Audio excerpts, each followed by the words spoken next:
Minutos, el senador Luis Armando Melgar Bravo.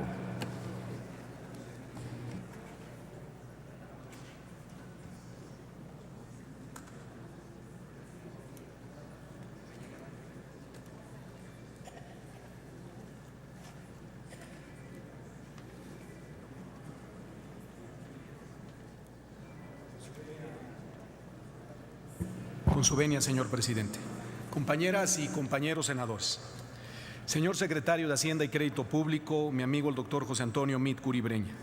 Es un placer darle una vez más la bienvenida a esta su casa, a este gran recinto legislativo que es el Senado de la República. Durante la última década se han registrado condiciones económicas mundiales poco favorables.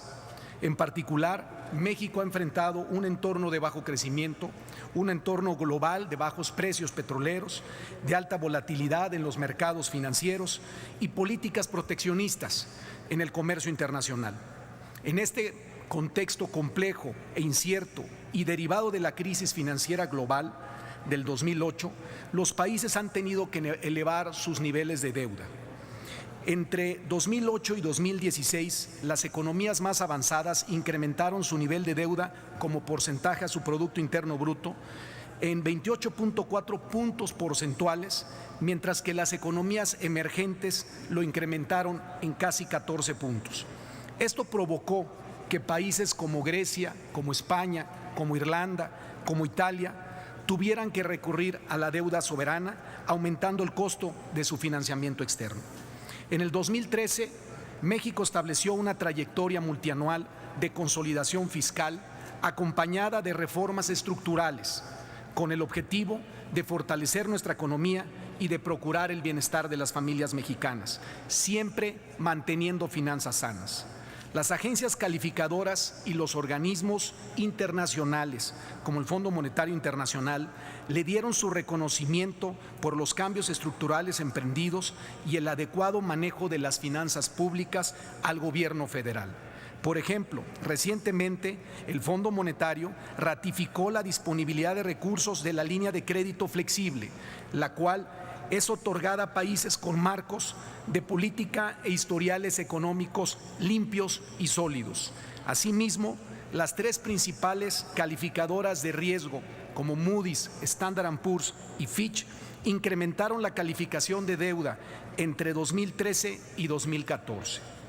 A pesar de lo anterior, en el 2016, el país fue afectado por choques externos. Como consecuencia, estas mismas calificadoras cambiaron la perspectiva en la calificación de la deuda mexicana de estable a negativa. El gobierno mexicano reaccionó de manera efectiva y oportuna, y en el 2017 estas tres mismas calificadoras volvieron a cambiar la calificación del gobierno mexicano de negativa a estable. Los logros que hoy se le reconocen a México son logros que se alcanzaron a nivel internacional mediante una responsabilidad hacendaria en materia fiscal de manera particular y construido a lo largo de todas las décadas o de varias décadas que se ha reforzado durante esta administración de nuestro presidente Enrique Peña Nieto, proponiendo acciones oportunas y acertadas a los retos provenientes del exterior. Dentro de estos logros destaca la implementación exitosa de la reforma hacendaria que permitió que los ingresos tributarios se ubicaran en un máximo histórico de casi 14% del Producto Interno Bruto en el 2016, para reducir así la dependencia en los ingresos petroleros, los cuales pasaron a representar del 37% del total de los ingresos del sector público en el 2013 a 16% en el 2016. El paquete económico para el ejercicio fiscal del 2018 deberá abonar a la responsabilidad fiscal, a la estabilidad macroeconómica alcanzada hasta ahora, así como garantizar la culminación exitosa de la trayectoria multianual de la consolidación fiscal. En vista de lo anterior, señor secretario, le pregunto, ¿continuará la reducción de la deuda pública para el 2018, considerando que esto es fundamental para continuar en la consolidación de las finanzas y de la estabilidad económica de nuestro país? Por su atención, muchísimas gracias. Muchas gracias, senador Melgar. Tiene el uso de la palabra el secretario de Hacienda y Crédito Público.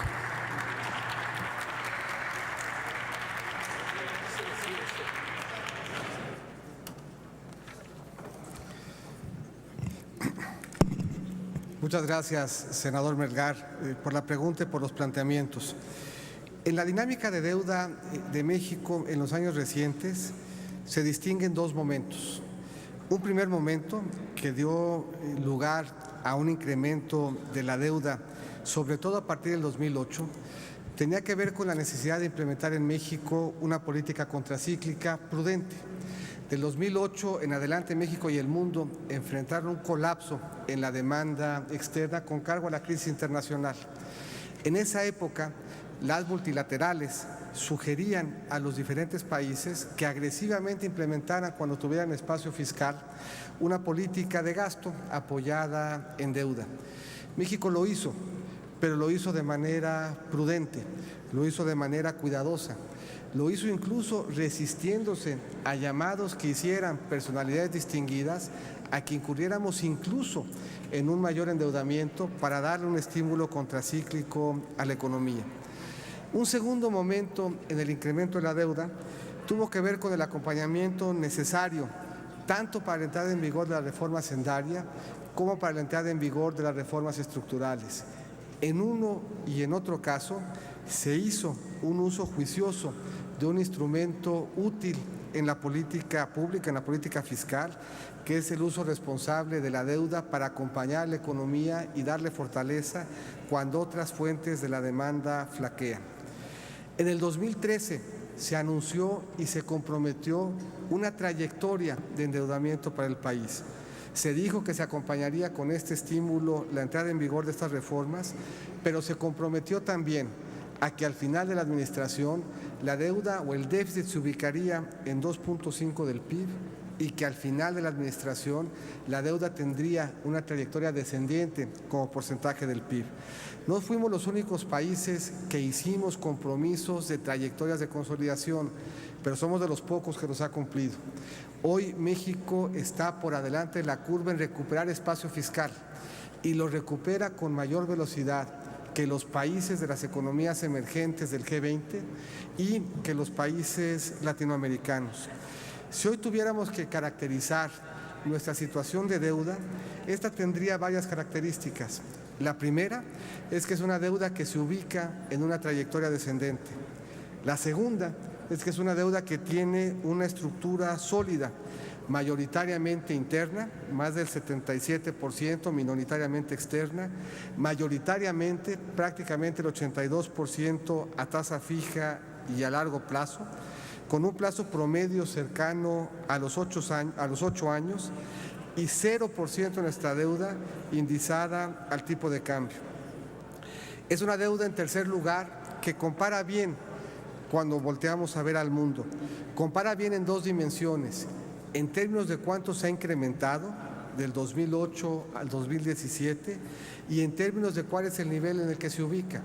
En los dos indicadores nuestra deuda se ve bien, se incrementó menos que el promedio en el mundo y se ubica en un nivel que la hace sostenible y que compara bien con economías avanzadas y emergentes y compara bien con el promedio de la OECD. Es también una deuda que se espera tenga una evolución adecuada en los siguientes años. Lo que se espera de los países emergentes es que su nivel de deuda como porcentaje del PIB en los siguientes 5 años se incremente casi 4%, que el promedio de deuda de los países latinoamericanos se incremente casi 2.4%, y lo que se espera en el caso de México de mantener la trayectoria que nos hemos trazado y los niveles con los que terminaremos la administración, tanto de déficit como de superávit primario, es que la deuda crezca 3.1% del PIB en los siguientes, más bien decrezca 3.1% del PIB en los siguientes 5 años. Y apuntaría a un elemento último que le da a nuestra situación de deuda mayor sustentabilidad. En el 2012, si nosotros dividíamos nuestro saldo histórico de deuda entre nuestros ingresos tributarios, quedaba que la deuda equivalía a 4,5 veces nuestros ingresos tributarios. Hoy equivale a 3.6 veces, una mejora en este indicador que pudiera llevarnos a decir que hoy nuestra deuda es 20% más sostenible y por lo tanto más sana. Muchas gracias, senador Melgar. Muchas gracias, señor secretario. Tiene el uso de la palabra el senador Isidro Pedraza Chávez, del Partido de la Revolución Democrática.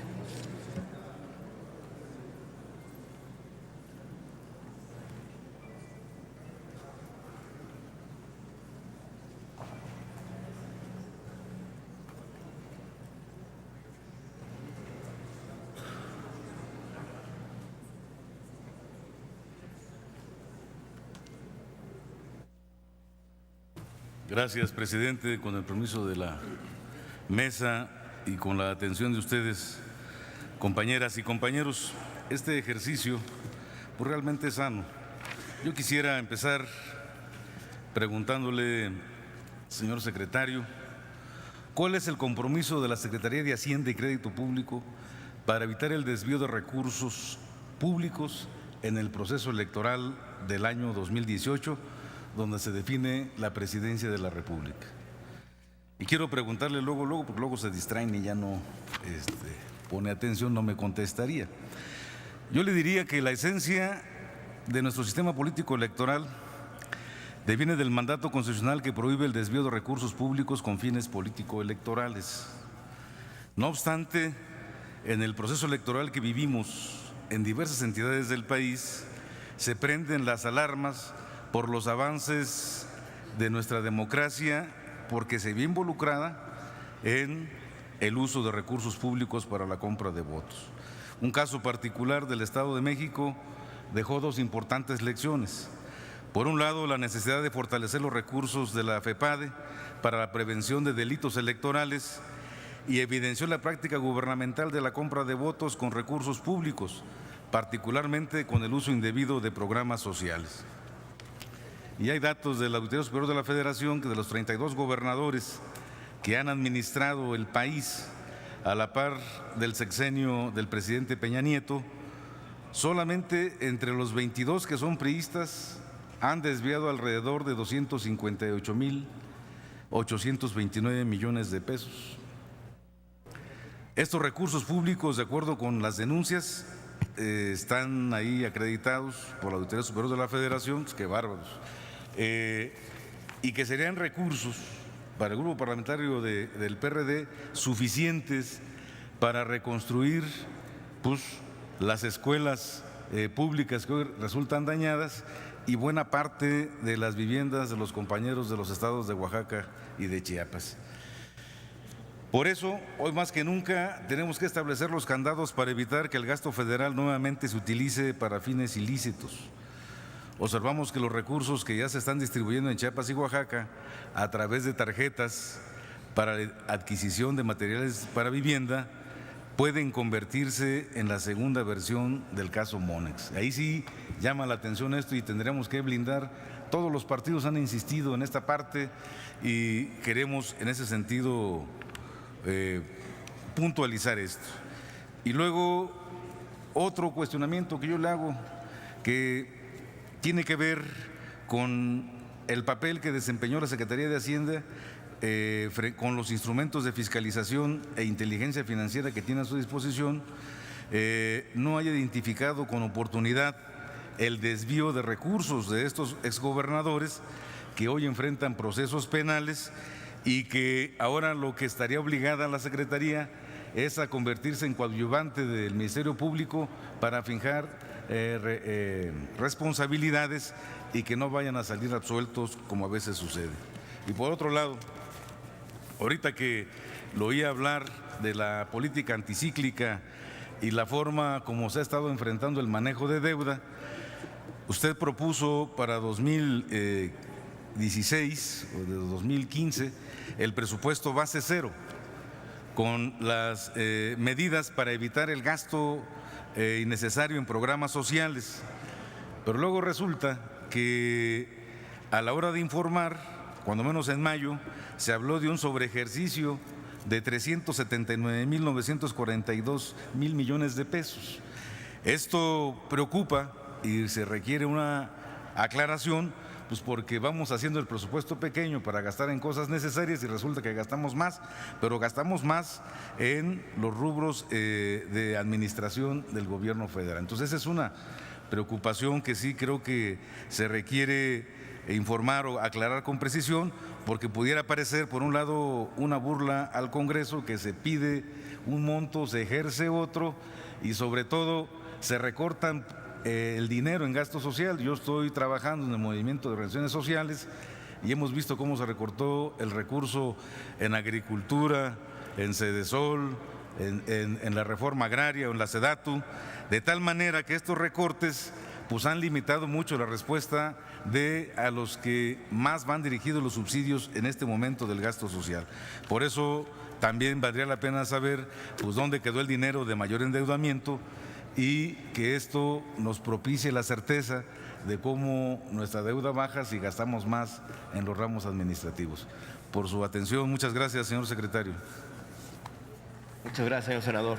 Por favor, señor secretario.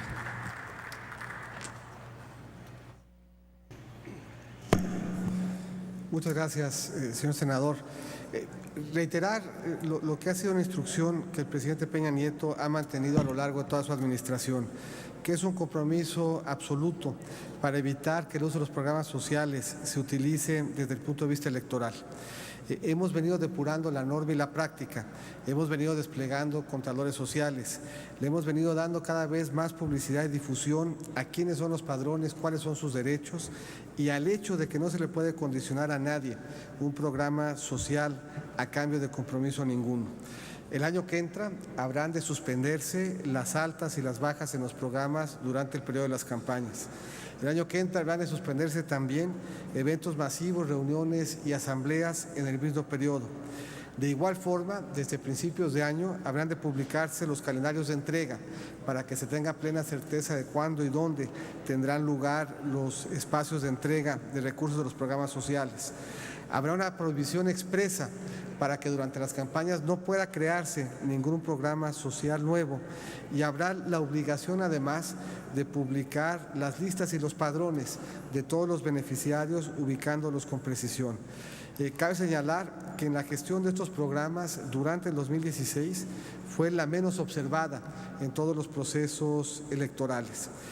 Aquí viene a cuenta el hacer una aclaración importante de lo que está pasando en Oaxaca y Chiapas al amparo de la entrega de tarjetas. No solamente se están entregando las tarjetas, sino que se está bancarizando. Habría habido la alternativa de entregar un monedero electrónico sin que necesariamente mediara por un proceso de identificación puntual de cada beneficiario. Atrás hoy de cada tarjeta de las que se están entregando en Oaxaca y en Chiapas, media un proceso de apertura de cuenta de cada beneficiario en Bansefi, que implica que estamos obligados a identificar a cada uno de ellos con precisión y a estar ciertos de quién es el que está recibiendo la tarjeta, porque le estamos abriendo una cuenta de ahorro a la que puede acceder a través de la tarjeta. La tarjeta sale con nombre y sale con folio, de tal suerte que podemos verificar al momento de la entrega que el beneficiario es quien fue censado y que los daños corresponden al folio que se identificó al pie en la ubicación física de cada una de las viviendas. Ello permite una operación transparente, ello permite cumplir con la exigencia de que los recursos se pongan directamente en manos de los beneficiarios, ello los empodera a que sean parte del ejercicio de reconstrucción, involucrándolos en las definiciones que tienen que ver con el restablecimiento de las condiciones materiales de su propio hogar, participando de forma decisiva en cada una de las decisiones. Mucho hemos avanzado en materia de transparencia y de fiscalización. Hemos hecho un esfuerzo relevante con el apoyo del Congreso por permitir una mayor participación de las instancias fiscalizadoras en todos los niveles de gobierno. Hemos pasado de un ejercicio de fiscalización en donde lo único que se verificaba era que el recurso se hubiera ejercido, a un ejercicio de fiscalización que permite a las instancias fiscalizadoras hacer recomendaciones respecto a los programas para su mejora, que no está sujeta ya al límite de la anualidad, que se puede empezar el ejercicio de fiscalización en tiempo real y no año pasado, que una vez terminado el ciclo presupuestal se puede seguir revisando, no circunscribiéndose a la definitividad que tenía el año previo a las reformas. Y es justamente esta modificación, este cambio en las instancias de fiscalización, las que nos han permitido detectar los desvíos cuando se dan, y la que ha permitido que la Secretaría de Hacienda, coadyuvando como está obligada a hacerla, aporte los elementos necesarios una vez detonadas las investigaciones. Hoy tenemos una arquitectura en donde los poderes cooperamos también en la fiscalización. Se rinden cuentas en los diferentes niveles de gobierno. El ciudadano participa jugando un papel también de coadyuvancia en la fiscalización de los recursos. Lo hacemos en términos reales, lo hacemos no solamente circunscribiéndonos a ver si se gastó el dinero, sino si se alcanzaban los objetivos que de él se desprendían. Yo no elaboré el presupuesto base cero, se elaboró antes de mi llegada a la Secretaría, y con cargo a ello puedo señalar que fue un buen ejercicio. Un ejercicio creativo, un ejercicio bien elaborado, un ejercicio que permitió, frente a la dificultad de mantener el gasto público, hacerlo de forma tal que pudiéramos focalizar los apoyos, que pudiéramos potencializarlos con otros instrumentos y que pudiéramos hacer frente a un recorte sin que los mexicanos que se beneficiaban del acompañamiento del gobierno en su esfuerzo cotidiano recibieran menos de lo que estaban recibiendo previo al ejercicio de presupuesto base cero. Termino para no abusar del tiempo. No hay un solo peso que se ejerce en la Secretaría que no esté expresamente mandatado en ley. Hay circunstancias que durante el año implican ajustes en el presupuesto, y cada uno de esos ajustes está también mandatado y circunscrito a lo que la ley nos permite. En el caso de los sobreejercicios, son dos elementos los que explican en su gran mayoría el gasto que se ha hecho por arriba del presupuestado, y en los dos casos se mandató en ley. El primero de ellos, cuando el gobierno ha recibido remanentes de operación del Banco de México. Ello explica prácticamente en su integridad el sobreejercicio que se dio tanto en el 2016 como el que habrá que darse en el 2017. Y ese recurso se usó en todo caso para el fortalecimiento de nuestro balance público. Y el otro caso de subejercicio fue el que nos mandató el Congreso, que nos dijo que acompañáramos con un peso de apoyo a Pemex y a CFE por cada peso que redujeran su carga y su pasivo pensionario. Eso en los dos casos implicó, por mandato del Congreso y dentro del Ministerio de Ley, que se ejercieran al final del año recursos mayores a los presupuestados, pero en todos los casos conforme a las hipótesis que la ley preveía. Muchas gracias, señor senador. Muchas gracias, señor secretario. Tiene el uso de la palabra el senador Zoé Robledo.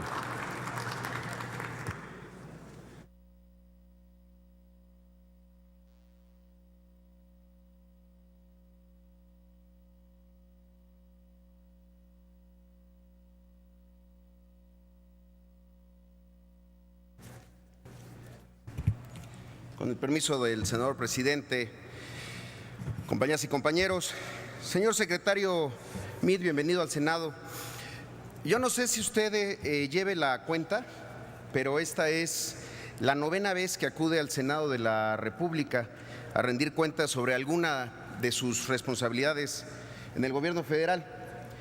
2 veces vino aquí para que fuera ratificado en alguna subsecretaría de Hacienda. 2 veces vino aquí como secretario de Relaciones Exteriores, 1 vez como secretario de Desarrollo Social. Esta es la 3ª vez que acude al Senado como secretario de Hacienda. Es un buen récord, la verdad. Y no solo esto, fíjese usted, forma parte de un reducidísimo club de secretarios de Estado en México que han logrado ser titulares de la misma dependencia en 2 sexenios seguidos. Ahí están los nombres de Salomón González Blanco, de Antonio Ortiz Mena, de Jesús Silva Herzog, de Carlos Rojas. Es usted además el mexicano que más veces ha desempeñado el cargo de secretario de Estado. Es un buen récord. Y entonces uno se pregunta, pues ¿qué tiene este señor Meade? ¿Por qué anda ahora en boca de todos y les genera a todos sentimientos encontrados? Y a ver, yo quiero dejar algo muy claro, no se duda de su formación académica, no se duda de su honorabilidad, de su seriedad. Es muy común escuchar que es usted un funcionario eficiente y confiable, un funcionario honesto, y yo lo felicito. Destaca usted en un gabinete por encima del señor del socavón, del señor que no sabe leer, del cuñado del huachicol, del que llegó a aprender y del que ya no va a ser. Pero nada de todo lo anterior es lo que a mí me llama la atención, Lo que a mí me llama la atención es que sea usted en el mundo quizá el único secretario o ministro de Hacienda o de Finanzas que ha servido en el mismo cargo para dos partidos políticos diferentes. Yo no sé si alguien podría imaginar a la primera Lord del Tesoro, Margaret Thatcher, sirviendo a un gobierno del Partido Laborista, o a Lagarde en el Partido Socialista francés, o incluso al doctor Guevara de la Serna como presidente del Banco Central de Cuba en el régimen de Batista. No. Entonces, hay algo que se revela distinto y más relevante. ¿Qué es? Pues es un secreto a voces, una realidad impuesta desde hace años. El PRIAN existe, el PRIAN gobierna, el PRIAN tiene un plan para mantenerse en el poder. La de hoy parecía que no es una comparecencia, es más bien como un déjà vu del 19 de septiembre del 2012. Usted, señor secretario, en esa fecha también vino al Senado, también era presidente del Senado mi amigo el senador Ernesto Cordero. Lo único diferente es que Calderón era presidente de la República y los que hoy le aplauden mucho lo vinieron a criticar, y algunos de los panistas que hoy lo van a criticar en aquel día no se cansaron de aplaudir. Y usted sabe que otra cosa no ha cambiado. La economía de la gente estaba igual de mal. ¿Sabe que era idéntico? Nos vino a dar también una serie de pretextos externos para el mal desempeño económico del país. Entonces era la crisis financiera, ahora va a ser el precio del petróleo, o que si Trump está intentando renegociar o cancelar el TLC. Pero además, ¿sabe que era igual? También nos dio un informe de la macroeconomía del país, esa que ve los números grandes, pero ve a la gente pequeña. En unos momentos más vamos a ver un desfile de matraca económica priista y un esfuerzo desesperado del PAN por desmarcarse de usted. Rebeldes y cerillos, to meet or not to meet, esa es la cuestión. Pero todo esto, termina siendo una gran simulación, porque el plan del PRIAN es simular la alternancia, hacer como que todo cambia para que todo siga igual. El PRIAN quiere sacrificar a la democracia a favor del mercado. Que cambie el partido político, ¿qué importa? Pero no me toquen al modelo económico. El PRIAN como el gran guardián de las cosas como están. Ese modelo económico que añora un bipartidismo es posible porque ambos partidos políticos se vaciaron de ideología y se llenaron de intereses. Bastó que el PRI abandonara su proyecto de nacionalismo revolucionario y que el PAN dejara atrás la patria ordenada y generosa. Los herederos de Reyes Heroles convertidos en Duartes y los herederos de Gómez Morín transformados en Padres. Llena de razón tiene la boca quien dice que son lo mismo, que son igual, sutanos y menganos. Dos partidos con la misma política económica son igual a nada. Entonces, veamos cuáles son los resultados económicos de los 17 años del PRIAN. Según la OCDE, el PRIAN ha construido uno de los países más desiguales de todos sus miembros, en el que el 10% más rico de la población gana 20 veces más que el 10% más pobre. Oxfam afirma que de 2007 a 2012 creció un 32% la cantidad de millonarios de México. Bajo este modelo tomaría 120 años reducir la brecha de desigualdad. Mientras el PIB per cápita crece entre 1 y 2% anual, el de los 16 mexicanos más ricos se multiplicó por 5%. La acusación no es sobre incompetencia del PAN, sino su injusticia y su desigualdad. Según el Coneval, en 17 años 300,000 personas más cayeron en pobreza alimentaria y 12.2 millones de personas más cayeron en pobreza patrimonial. Y en los últimos 8 años lograron que 2.7 millones de personas más vivieran por debajo de la línea de bienestar mínimo, dando un total de 21.4 millones de personas pobres en el país. Ese es el modelo económico del PRIAN que quieren que prevalezca y quieren que se mantenga en el país. No crecemos, pero no es nuestra culpa. Entonces, yo quisiera preguntarle una serie de preguntas muy concretas, muy breves, que son las mismas preguntas que hace 5 años les preguntó otro senador aquí mismo en este Senado y que usted no contestó. La primera, la gente se pregunta, decía este senador de la República, que además es un gran economista. La gente se pregunta, ¿cuánto explica el bajo crecimiento del PIB la inseguridad que prevalece en el país? La gente se pregunta, ¿cuánto explica el mal desempeño económico el incremento de los impuestos cuando había que reducir los impuestos? La gente se pregunta, ¿cuánto explica la disminución de los apoyos al campo cuando había que fomentarlos? La gente se pregunta, ¿cuánto se explica por el cierre de instituciones de la banca de desarrollo y la disminución en inversión productiva cuando en una crisis se requiere lo contrario? ¿Cuánto explica el trato presupuestal asimétrico que da la Federación a los estados y el condicionamiento de los apoyos federales? Y por último, ¿cuánto del bajo crecimiento económico lo explican las políticas procíclicas como subejercicios o recortes en el gasto público cuando había que aumentarlo? 6 preguntas muy concretas que yo creo que hoy merecen una respuesta. Son preguntas que le hizo el 19 de septiembre del 2012 mi compañero el senador Manuel Cavazos Lerma. Esas preguntas no tuvieron respuesta y hoy creo que valdría la pena saberla. Y decía Cavazos aquel día, por cada punto que no crece el Producto Interno Bruto, 160,000 jóvenes se quedan sin empleo cada año, generando efectos indeseados como el de los ninis y la inmigración. En 6 años la cifra alcanza proporciones de preocupación, en 12 proporciones de angustia. Yo le diría a mi compañero el senador, y en 17 una crisis de régimen. Por último, señor secretario, yo le quiero hacer una sola pregunta. Y usted podrá o no contestarla, está en todo su derecho. Pero mucho se ha especulado sobre su aparición en la boleta electoral el año que entra en la contienda presidencial. Su trayectoria va a estar en escrutinio y también estarán en escrutinio las decisiones que usted ha tomado. Por eso me parece que sería muy interesante saber, señor secretario, ¿usted por quién votó en la elección para presidente de la República del 2012? Por sus respuestas, muchas gracias.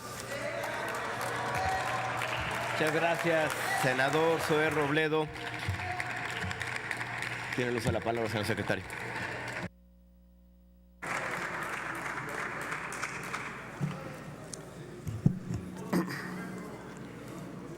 Muchas gracias, senador Zoé Robledo. Otra de las cosas que no ha cambiado es que he tenido la fortuna de que usted me pregunte en varias de las comparecencias que aquí he estado. Fortuna que agradezco por su claridad, por su elocuencia y por su ingenio al tiempo de formularlas. Eso hace ciertamente que la comparecencia sea mucho más entretenida y yo lo celebro. Vale la pena yo hacer algunas reflexiones. De 1997 para acá no ha habido un solo partido político que tenga mayoría y eso ha obligado a que se dialogue, a que se construyan consensos y a que los consensos privilegien un entorno de mucha mayor estabilidad de la que habíamos conocido en la historia reciente. Y me parece que es razón de orgullo estar contentos de esa estabilidad y de estar contentos de esa posibilidad de diálogo y de estar satisfechos de que se han venido construyendo consensos en favor de una economía estable, de una economía que da certeza, de una economía que se reencuentra con la estabilidad apenas en el año 2000. Hasta antes del año 2000 llevábamos 40 años de inflaciones de doble dígito. Del año 2000 para acá llevamos años en donde la inflación promedio ha sido inferior al dígito. Llevamos años ya de cuidar las finanzas públicas y ese es un consenso que se ha logrado a través de un diálogo que ha permitido que desde el 97 hayan sido varios los partidos políticos que han acompañado los paquetes económicos. A mi juicio deben sentirse mucho más orgullosos los políticos que acuerdan y que dialogan que los políticos que se mantienen al margen del acuerdo y del diálogo, los políticos que encuentran forma de encontrar en el paquete económico la manera de reflejar sus aspiraciones por un mejor país que los políticos que escogen mantenerse al margen.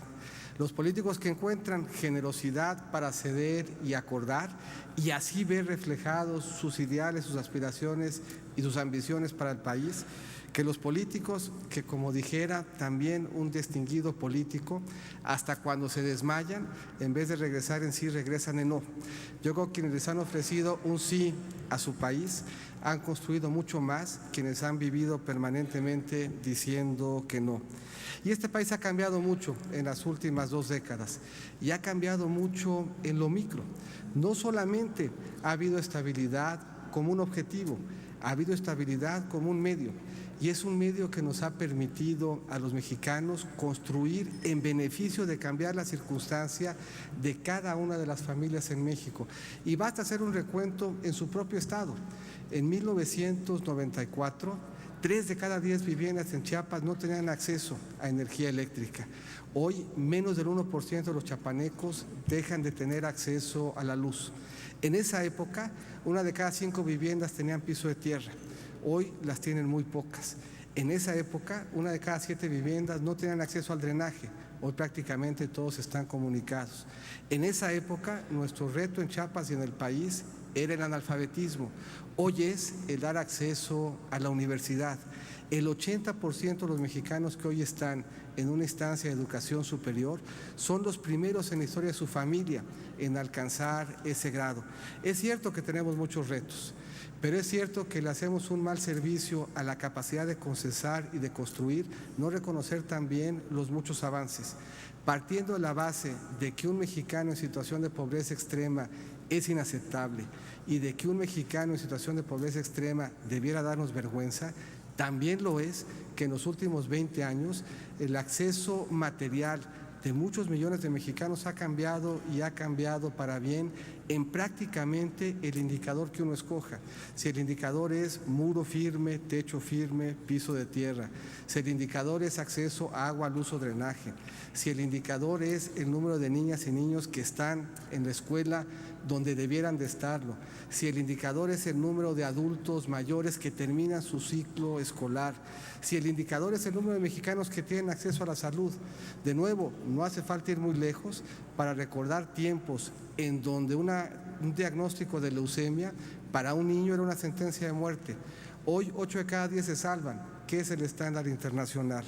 No nos hemos preocupado solamente por lo macro, nos hemos ocupado también por lo micro. Y en lo micro hemos cambiado y cambiado para bien este país por fuerza de dialogar, por fuerza de consensar y por fuerza de construir un mejor equilibrio político. Me da usted la opción de no contestar la última pregunta, pero la contesto con claridad. En el 2012 voté por el presidente Peña Nieto. Muchísimas gracias. Muchas gracias, señor secretario. Tiene el uso de la palabra la senadora María del Pilar Ortega Martínez.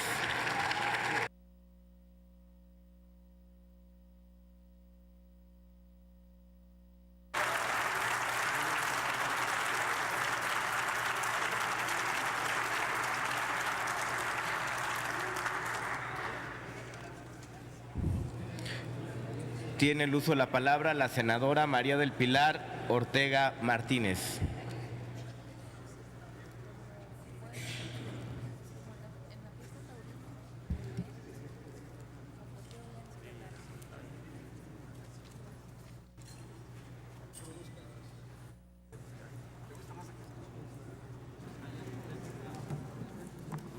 Con su permiso, presidente. Señor secretario, si hoy hablamos en torno a la glosa del informe del Ejecutivo Federal, debemos comenzar por mencionar que este gobierno ha ejercido los presupuestos públicos más elevados de las últimas décadas. El gobierno que usted representa es un gobierno que gasta mucho y gasta mal. Después de la aprobación de la reforma fiscal del año 2013, el crecimiento del presupuesto público ha llegado a crecer incluso más que la propia economía del país. Pero los mexicanos no recibimos de vuelta la misma contraprestación en mejores y más servicios y bienes públicos. La respuesta de esta administración en materia económica ha sido una constante de elevado endeudamiento. Pero México hoy no tiene una mejor educación o sensiblemente un mejor sistema de salud. ¿Y qué decir de la seguridad pública? Podemos ver los índices crecientes de violencia e inseguridad. Por otro lado, de acuerdo a la información reportada en la cuenta pública, los ingresos excedentes que se han tenido desde el año 2013 suman poco más de 1.6 billones de pesos. La Ley Federal de Presupuesto y Responsabilidad Hacendaria establece que el destino de dichos ingresos se realice en primer término a compensar el incremento en el gasto no programable respecto del presupuestado, por concepto de participaciones, costo financiero derivado de modificaciones en la tasa de interés o del tipo de cambio, adeudos de ejercicios fiscales anteriores, así como a la atención de desastres naturales cuando el fondo de desastres resulta insuficiente.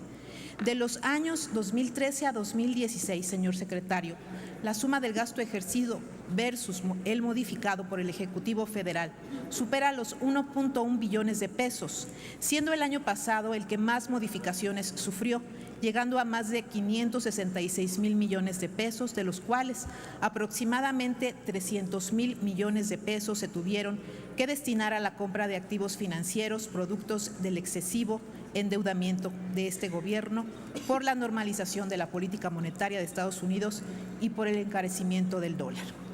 Pero el dinero restante no ha sido destinado a la creación de un fondo que cubriera las pensiones o jubilaciones o a mejorar los servicios de salud, en donde subsiste un gran problema pese al incremento en el gasto en este sector. México mantiene cifras rezagadas si nos comparamos con el resto de los países de la OCDE. Tampoco se destinó a equipar escuelas públicas en este país, aun cuando había un compromiso en ese sentido. En contraste, vemos que de 2013 a 2016 sí se reporta un incremento enorme, por ejemplo, en gastos de propaganda y publicidad gubernamental, llegando en 2006 a 36,261 millones de pesos, que equivale al 71% más de lo que se aprobó por el Congreso. Es por ello que le pregunto si no cree usted, señor secretario, que ante la emergencia que enfrentamos en estos momentos, ante los recientes sismos que destruyeron vidas, patrimonio y esperanza de miles de mexicanos, y donde todas las instituciones debemos poner al servicio de los mexicanos nuestro mayor esfuerzo, que es factible que tales recursos puedan tener un mejor destino y se destinen a atender las lamentables consecuencias de estos hechos? Quiero destacar también algunas otras interrogantes. En los últimos 2 años se ha subestimado la recaudación de impuestos sobre la renta en 350,000 millones de pesos. ¿Considera usted, señor secretario, que esta falla en los pronósticos de recaudación es normal? Sobre todo porque con parte de ello se pudiera disminuir el IEPS a gasolinas y eliminar el gasolinazo. ¿Cómo garantizaría usted que ahora sí la política de gasto público esté orientada a consolidar el crecimiento económico e impulsar la generación de empleos, dado que durante el sexenio actual la inversión pública ha contribuido de manera negativa al Producto Interno Bruto? ¿Qué políticas económicas piensan utilizar para que la inversión en infraestructura sea uno de los motores del crecimiento económico si las actuales no han sido suficientes para lograrlo? ¿Cree usted que la demanda interna pueda apoyar el crecimiento económico de México cuando hay bajos ingresos por la tóxica reforma fiscal y la insuficiencia del empleo? ¿Nos podría comentar, señor secretario, a cuáles programas presupuestarios se plantea incrementar el presupuesto en 2018 derivado de una excelente evaluación por parte de Coneval y a cuáles se les va a reducir su presupuesto por la mala y deficiente evaluación de este Consejo? En otro tema, también quisiera destacar un asunto trascendental que sigue lastimando a México y es la situación de la violencia y las violaciones a derechos humanos que se siguen cometiendo en este país. En este Senado hemos recientemente aprobado una ley general de desaparición forzada que establece importantes avances como Sistema Nacional de Búsqueda y fortalece a las instancias del Estado para combatir este fenómeno.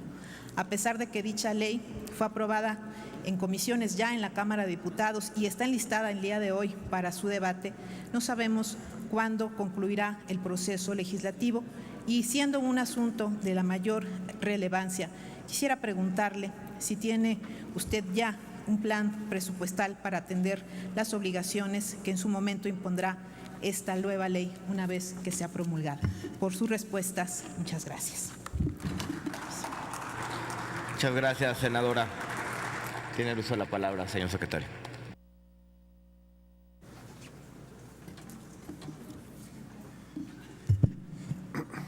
Muchas gracias, senador Ortega. Hay 3 elementos fundamentales que explican posibles desviaciones entre el presupuesto y el presupuesto aprobado y el presupuesto finalmente ejercido. Hay muchas.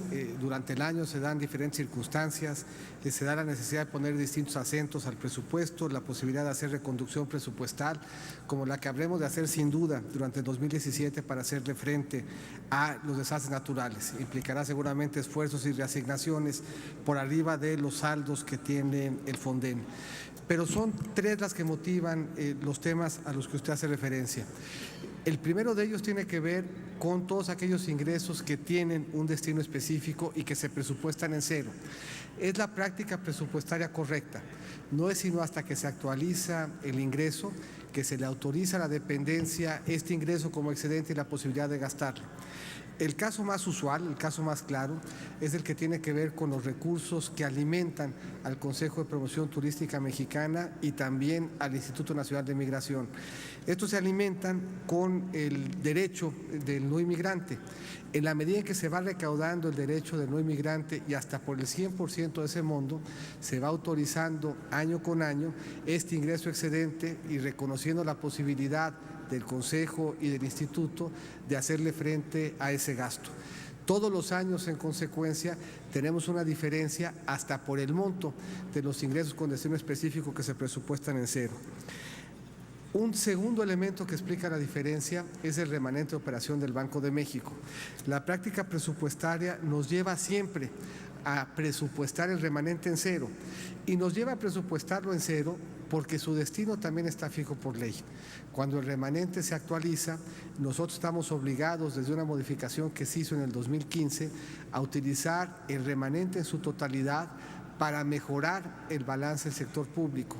El 70% ya sea para emitir menos deuda o para pagar la ya existente y hasta el 30% para alimentar diversos fondos de estabilización. En los últimos 2 años se han dado remanentes importantes, en los últimos 2 en consecuencia este ingreso excedente se afecta a un gasto presupuestal determinado por ley. Aparecerá este año un monto superior de gasto al presupuestado hasta por el monto del remanente, pero ese monto del remanente se habrá traducido en que paguemos deuda o alimentemos los fondos de estabilización. Por cierto, la primera vez en muchos años que contamos con saldo en estos fondos de estabilidad de ingresos presupuestarios que permiten un elemento de apoyo adicional al presupuesto y un elemento adicional de certeza frente a la volatilidad que estamos enfrentando.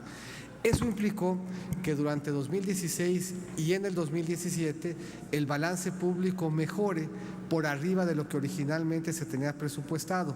Este año teníamos presupuestado un superávit primario de 0.4 y será superior hasta por el monto que destinemos para mejorarlo de los remanentes. El año pasado el déficit que se tenía autorizado era mayor que el que se materializó, también con cargo a los excedentes que se materializaron. Y el tercer componente de diferencia, que sumado al remanente prácticamente explica todo el exceso de gasto al que usted hace referencia en el 2016, tiene que ver con este mandato que teníamos en la reforma energética de apoyar con gasto a Pemex y a CFE peso sobre lo que había reducido Pemex y CFE su pasivo pensionario.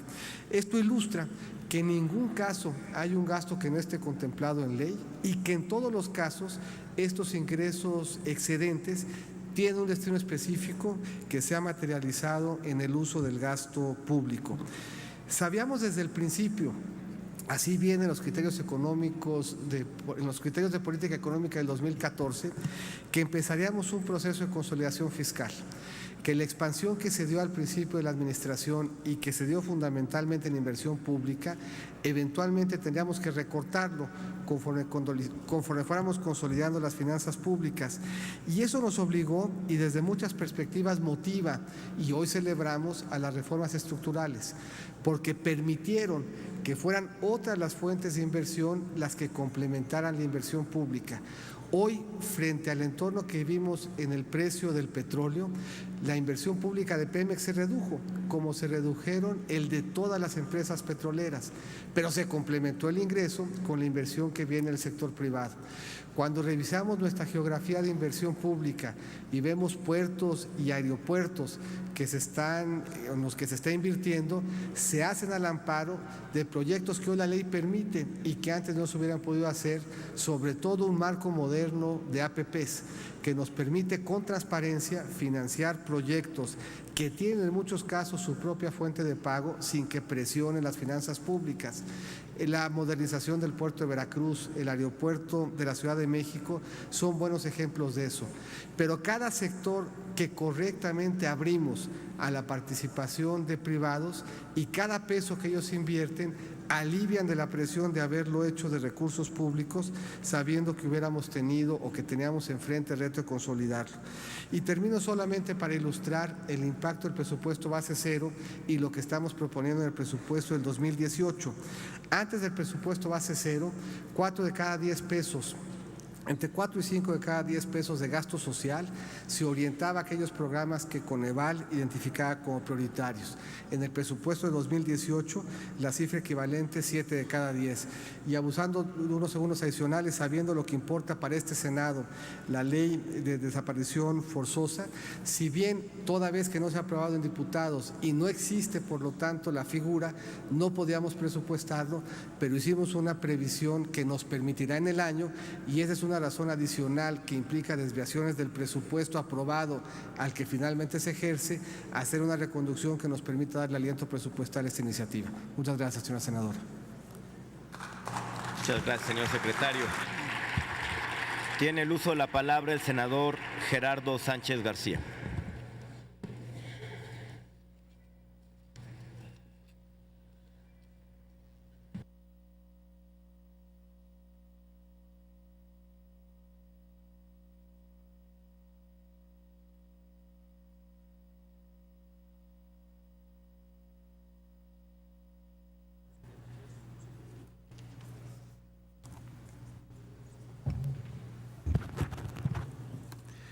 Muy buenas tardes, señor secretario.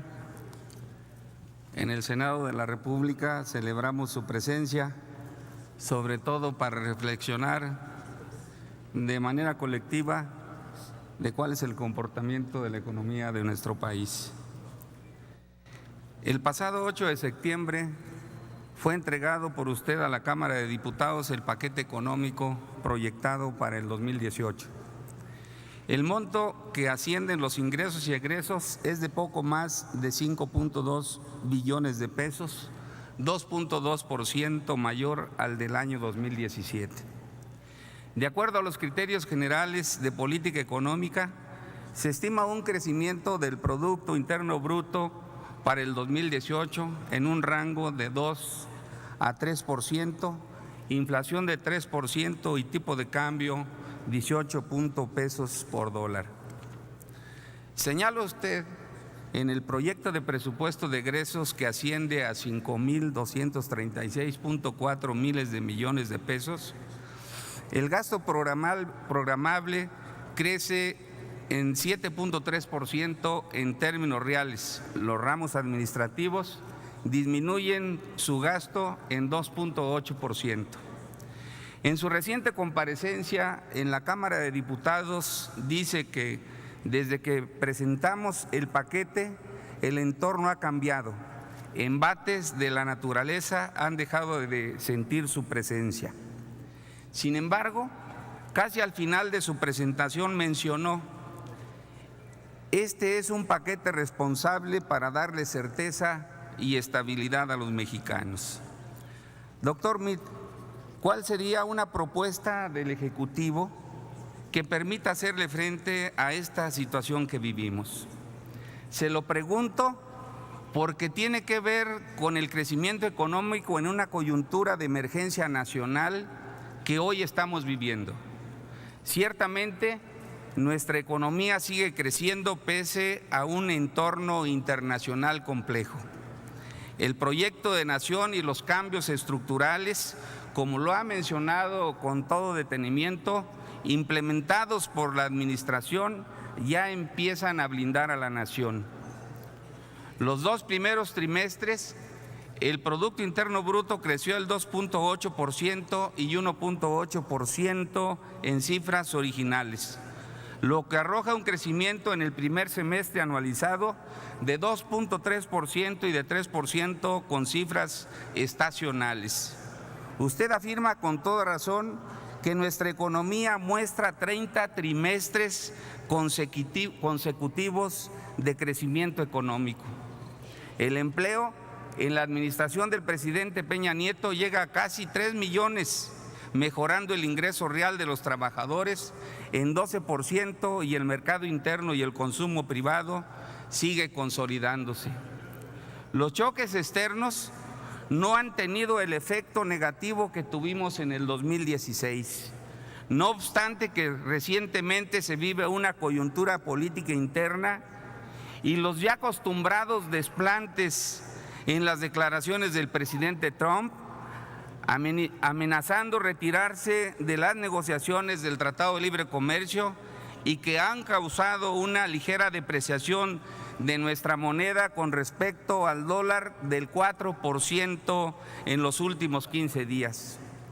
Asimismo, es de destacar que la deuda pública total en términos históricos de los recursos financieros del sector público cerrará en 2017 en 48% del PIB, 2% menos que en el 2016.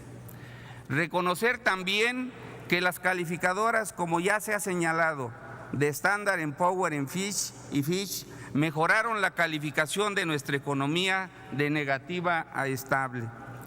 Bajo este nuevo desafío de emergencia nacional, la posibilidad de que Estados Unidos se retire de la renegociación del Tratado de Libre Comercio, el relevo del doctor Agustín Cárcez el próximo mes como gobernador de Banco de México, podrían, señor secretario, considerarse señales de incertidumbre a los mercados que perciban alterar la política monetaria con una inflación que se ubica por arriba del 6.35% y la tasa de interés de referencia 7.25%. De igual forma, ¿espera usted que para este año alcancemos el 2.5% de crecimiento del PIB y para el 2018 el 3%?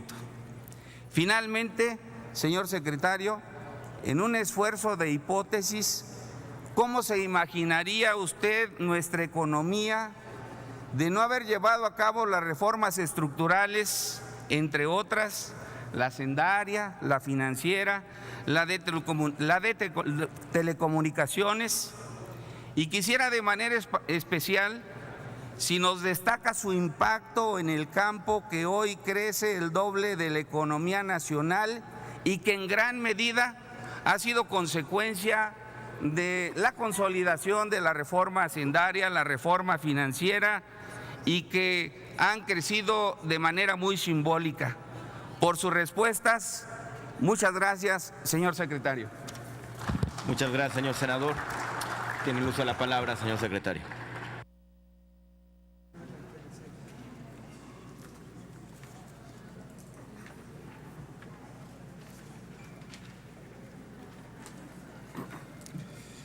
Muchas gracias al senador Gerardo Sánchez. Me permite yo con el planteamiento hacer varios comentarios. Uno tiene que ver con la rigidez y la dificultad que implica los ajustes en el presupuesto, y eso tiene que ver también con muchos planteamientos que aquí se han hecho en términos de cómo hemos venido ajustando el gasto. Son más o menos 5.2 millones de pesos los que implica el presupuesto de este año. En grandes números, más o menos el 30%, 1.5 millones, se van en participaciones y aportaciones. Más o menos otro tanto se van en el pago de pensiones y en el costo financiero de la deuda. Más o menos 1 millón de millones en lo que gasta Pemex, el IMSS, el ISSSTE y CFE. Eso quiere decir que los 5.2 millones, menos de uno, se van o corresponden a los gastos administrativos. Y es sobre ese tenor, sobre ese rubro, sobre ese espacio presupuestal que se han venido haciendo los ajustes necesarios para poder llevar a cabo y cumplir con el programa de consolidación fiscal.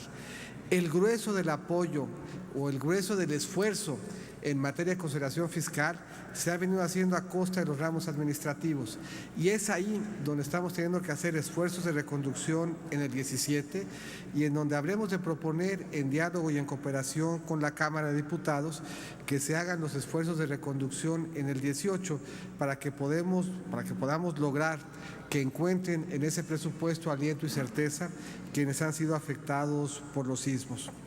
Ciertamente, el entorno de crecimiento ha sido complicado.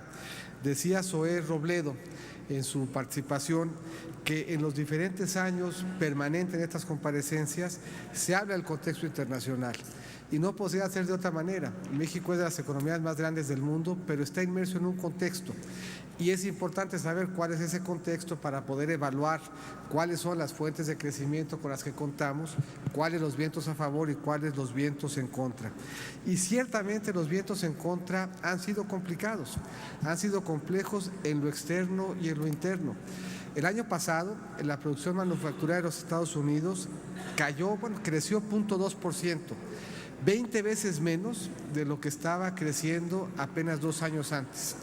En el 2016 tuvimos un mes, el de febrero, en donde el precio del petróleo fue de $19, poquito menos por barril.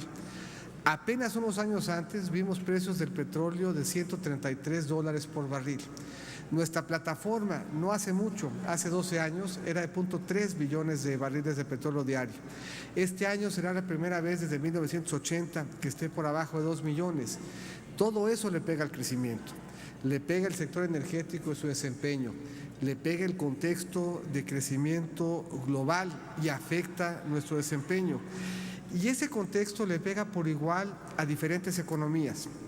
Y por eso podemos ver, como nos pide en este ejercicio de contraste el senador Sánchez, cuál hubiera sido el impacto para nuestra economía de ese mismo contexto, pero sin las reformas, porque podemos voltear a ver a otras economías en Latinoamérica, a otras economías en el mundo y ponderar cómo este choque o estos choques que han sido similares les han pegado en su crecimiento y comparar cómo está la economía mexicana. Latinoamérica sin México creció el año pasado 0.1%. México creció en consecuencia 20 veces más que el promedio latinoamericano. Brasil y Rusia están sumergidos en recesiones importantes. A ambos les pega el precio del petróleo como nos pega a nosotros, por lo que podemos vernos en el espejo de otras economías emergentes, de economías que tienen perfiles de ingresos similares al nuestro, de economías que como las nuestras son economías emergentes, y en ese espejo contrastar cómo estaría hoy México si no se hubieran hecho las reformas.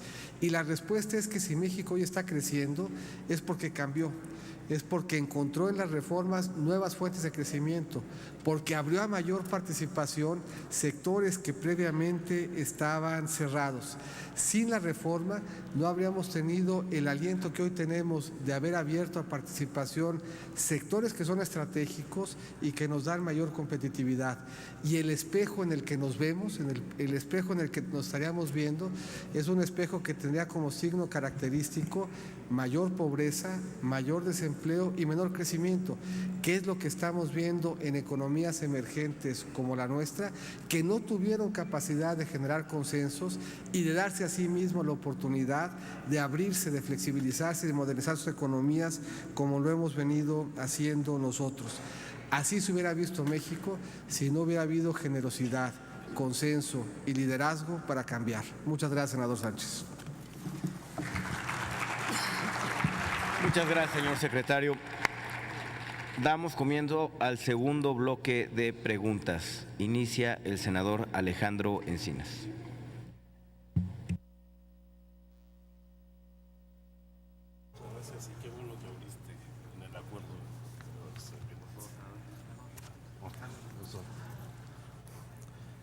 Bien, muchas gracias, señor presidente. Señor secretario, yo quisiera retomar el asunto de fondo de esta comparecencia, que como aquí se ha señalado, es una comparecencia singular. No se trata de una comparecencia más en la glosa del quinto informe de gobierno, porque esta comparecencia se da en un marco en donde se registran por lo menos 3 hechos políticos importantes. El primero, este es el último análisis de la glosa de un informe presidencial que realiza este Senado de la República. Ya la siguiente glosa la hará otra legislatura, cuando el gobierno actual ya haya quedado en el pasado y solo sea una mala anécdota política más. Por eso es importante hacer un balance de lo que ha hecho este gobierno. Pero además, como aquí ya lo ha señalado el senador Zoé Robledo, estamos ante un funcionario singular que ha trascendido 2 gobiernos durante 2 sexenios, de 2 distintos partidos políticos y que ha participado en prácticamente todos los ámbitos de la administración pública. Lo mismo ha sido secretario de Energía, secretario de Relaciones Exteriores, secretario de Desarrollo Social, secretario de Hacienda en 2 ocasiones, lo que da cuenta no solo de su gran movilidad y capacidad para adaptarse dentro de las distintas funciones públicas, sino también de su participación en la toma de decisiones fundamentales que han conducido a la muy precaria y difícil situación que hoy enfrenta nuestro país. Y el tercer hecho político que también es ineludible es que estamos no solamente ante el secretario de Hacienda, sino ante uno de los precandidatos a la presidencia por parte del partido en el gobierno, en donde en este mundo bizarro, donde los que antes criticaban hoy aplauden, se toman definiciones políticas puntuales. Qué bueno que haya hecho usted una definición puntual sobre su voto en el 2012, donde ha reconocido que votó por el candidato del PRI, siendo funcionario del gobierno del PAN. Porque qué bueno que vayamos tomando esas definiciones claras de cara a la ciudadanía. Pero entremos en materia. México, sin lugar a dudas, se encuentra en un momento de una profunda situación de incertidumbre y de emergencia. Y cuando me refiero a emergencia no me refiero a la muy grave situación derivada de los fenómenos hidrometeorológicos y de los sismos que recientemente ha vivido el país, sino a la debilidad de nuestra economía y en particular de las finanzas públicas. Usted aquí ha presentado distintos indicadores, pero como siempre en la estadística y en la economía, los indicadores tienen muy variadas y distintas lecturas. Por ejemplo, yo estoy convencido de que todos los indicadores económicos y sociales en México hoy se encuentran a la baja.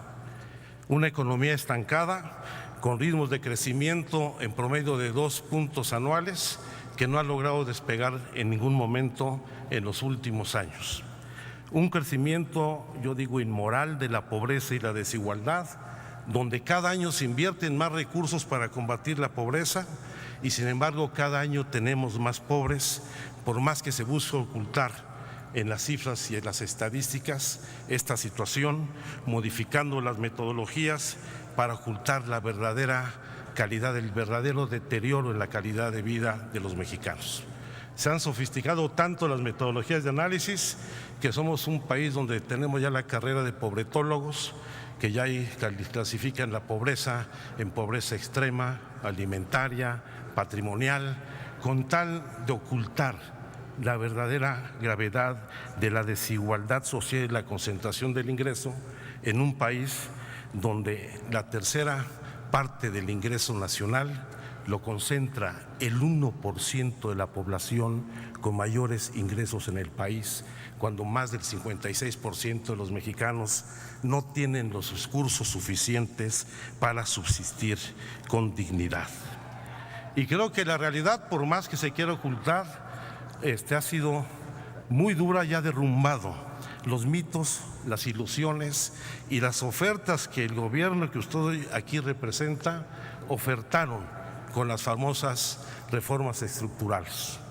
Y el Mexican Moment del inicio de este gobierno se ha convertido en una ausencia de Estado, en un Estado dedicado a los negocios, a la corrupción y particularmente se ha convertido en incertidumbre. Por ejemplo, ustedes afirmaron que con las llamadas reformas estructurales se incrementaría sustancialmente la inversión extranjera directa en nuestro país, lo que permitiría la creación de nuevos empleos y la recuperación de los salarios. Pero ya nos dijo, se han creado en este gobierno 3 millones de empleos, insuficientes para enfrentar los problemas que existen todavía de empleo en el país. Y al mismo tiempo, la inversión extranjera directa entre 2015 y 2017 cayó en 8 puntos, manteniendo una profunda volatilidad del peso ante el dólar y donde las remesas que envían los mexicanos en el exterior, ya que suman 19,000 millones de dólares, son la principal fuente de divisas del país. Ustedes nos ofrecieron que no iba a haber endeudamiento en este país, y el verdadero peligro para México desde 2006 a la fecha ha sido estos gobiernos que han incrementado sustancialmente la deuda pública, que hoy alcanza niveles históricos. 9.6 billones de pesos, que representan casi el 50% del Producto Interno Bruto Nacional, es decir, la mitad del valor de todos los bienes y servicios producidos en la economía mexicana. Más de la mitad del incremento de esta deuda se ha registrado en la actual administración, y tan solo entre 2012 y 2016 el endeudamiento del sector público pasó de representar el 34% del PIB a representar el 50%. La deuda ha crecido en una velocidad 5 veces mayor que el crecimiento de la economía y 3 veces más que la observada en los ingresos presupuestarios. Y hoy, para el presupuesto 2018, piden una autorización para incrementar la deuda en más de 446,000 millones de pesos, 2 puntos porcentuales más del PIB, colocando a nuestra economía en una mayor vulnerabilidad. Claro, hay otros estados que tienen problemas. No estamos en la situación de Quintana Roo, donde su deuda representa el 233% de sus ingresos, o el caso de Chihuahua, que representa el 218%. Pero, pues lamentablemente, a este problema se suma la deuda disfrazada. En muchos de los contratos de asociación pública-privada donde se comprometen los recursos fiscales del país. Pongo solo un ejemplo. El caso del aeropuerto, el proyecto del nuevo aeropuerto internacional de la Ciudad de México, donde está comprometido para que pueda consolidarse su construcción, el TUA, la famosa tarifa por uso de aeropuerto, hasta el año 2050, lo cual implica la pérdida de ingresos fiscales. Al mismo tiempo de las profundas desviaciones en la normatividad de la deuda, en donde se contrata deuda no como lo establece la ley para inversión productiva, sino para el gasto social, como lo demuestra un estudio del Centro de Finanzas Públicas de la Cámara de Diputados, donde vemos esta caída significativa en la deuda e inversión física y un incremento de la deuda vinculada al gasto social, particularmente en los años electorales. Y si a ello le sumamos los problemas de corrupción que han dañado profundamente las finanzas públicas, pues lo cierto es que no solamente se evidencia la falta de instrumentos claros para mantener el control y la fiscalización del gasto, sino también prácticas indebidas, omisiones y complicidades que han llevado a que tengamos la generación de gobernadores más corrupta en la historia reciente del país. Prueba de ello es que si tan solo 7 de los 16 gobernadores que hoy están bajo proceso reintegraran los recursos que malversaron, podríamos contar con 259,000 millones de pesos más, 29 veces más recursos de los 9,000 millones de pesos considerados para el Fondo de Desastres Naturales. Concluyo. Yo quisiera hablar después del Fondo de Reconstrucción, pero yo quisiera solamente hacerle una pregunta, señor secretario. ¿Acaso usted no considera que estos datos son evidencia suficiente del fracaso del modelo económico que han instrumentado a lo largo de más de 3 décadas? ¿No considera usted que debe haber un viraje de fondo para fortalecer la economía y el mercado interno nacional y recuperar las condiciones de bienestar de los mexicanos? Son momentos de cambios profundos, donde la solución, señor secretario, no son las tandas, ese instrumento de la cultura popular para enfrentar a la usura y al agio, menos cuando las remesas y las actividades informales e ilícitas sostienen, lamentablemente, a nuestra economía. Por su atención, muchas gracias. Muchas gracias, senador Encinas. Señor secretario.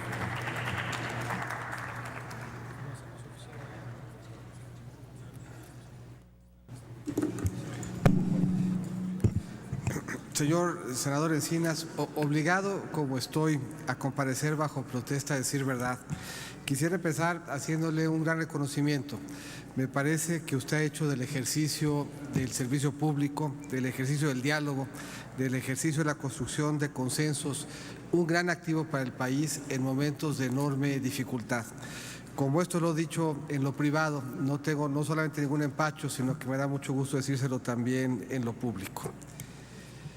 Sí quisiera hacer algunos matices respecto de lo que aquí se comentó, porque me parece que no se colige con la realidad de los datos y ciertamente se ha dicho, lo dijo usted en tribuna, que uno puede usar los datos casi para contar la historia que uno crea, pero me parece que eso no es cierto en términos de lo que estamos viendo en el desempeño de esta economía.